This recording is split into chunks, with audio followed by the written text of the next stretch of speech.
spin-off shows. Yes. So what do we got? For sure. So there was a Gotham Police Department TV show that was going to go on HBO Max. That got pushed back in a sense. Yep. And they're pretty much saying this show evolved from that show, and it's going to be Arkham Asylum. Yep. And it's going to focus on all the inmates of Arkham Asylum. I think that's got the most potential out of all of the shows that we're going to mention. But the other show that's confirmed for sure is The Penguin. Yep. And it will be focused on Colin Farrell's Penguin taking over. That's wild.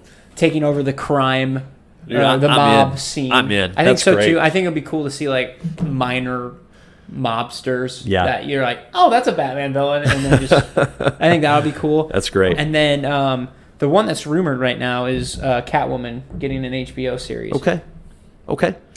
But yes.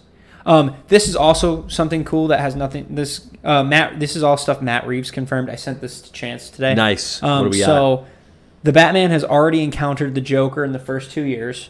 Okay. The Joker has a birth defect on his face. That's why he can't stop smiling. Okay. His take is inspired by The Man Who Laughs. I don't know much about that. Same. The Joker is also a serial killer, not a fully fledged Joker. And then fascinating. And then okay. I feel like there was more to that, but I guess that's it. That's great. But yes. Okay. I know I said we were done.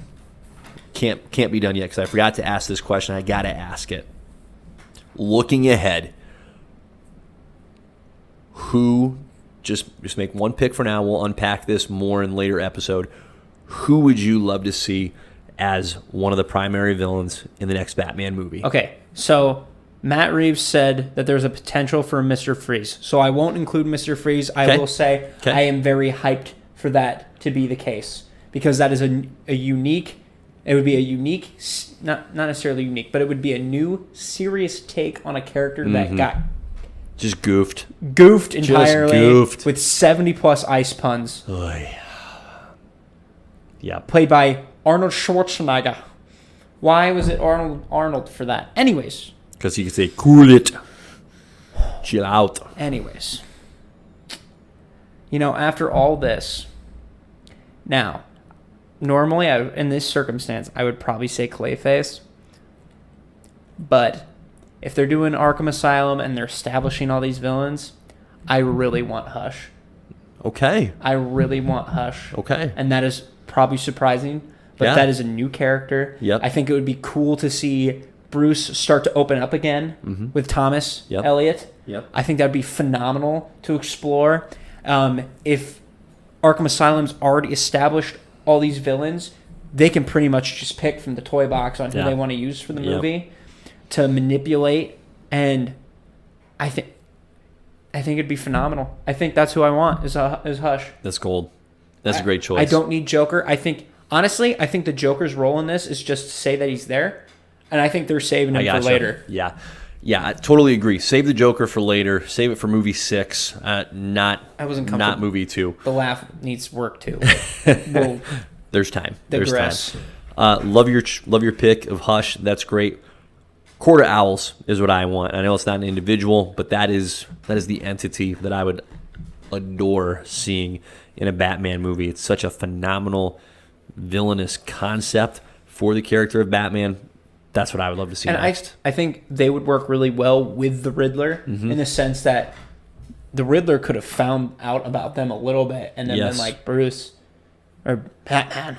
Yeah. And be like, there's something else here at play, and then watch them be like, okay, we use him here. This is how he found out about this. Because I'm assuming he found out because he lived in that apartment that all those guys were bad. I can't remember fully, and I could be wrong. But for me, it would have been cooler for them to, he didn't find out on his own. Sure.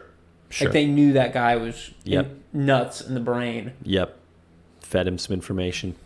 Yeah, so that'd be really awesome. Well, those HBO Max spinoffs, I tell you what, out of those 3 that you mentioned, all 3 of them I would watch. I would enjoy. So it's going to be fascinating to see what comes next, and there's a rich roster of characters to explore in this universe. So I'm I'm impressed. I'm excited. And quite frankly, pleasantly surprised. My expectations were pretty modest going into this, so I'm so glad that they were exceeded.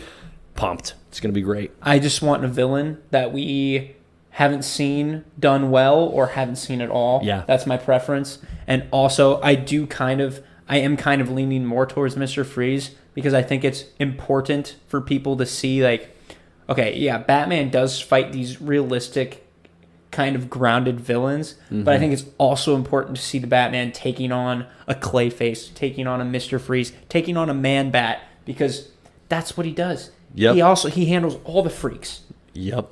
Not just mental, but also physical.